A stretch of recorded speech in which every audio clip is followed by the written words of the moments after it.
How to pin a post on TikTok. Hello everyone, welcome to this channel. I'm Emily and I'm here to help you out today. So without any delay, let's get started. So first of all, open up the TikTok application.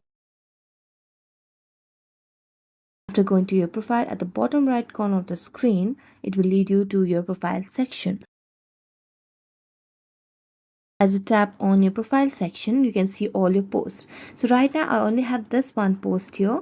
So in order to pin this post on TikTok, what I simply have to do is tap on the post.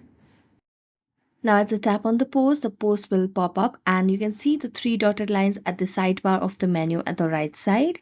So tap on it, and as I tap on it, you can see the option of pin at the very bottom. So just tap on the pin option over here, and now the post has been pinned to top of the profile. Now go back and see, and here you can see it has been termed as pinned of the post. So thank you so much for watching this video. See you next time.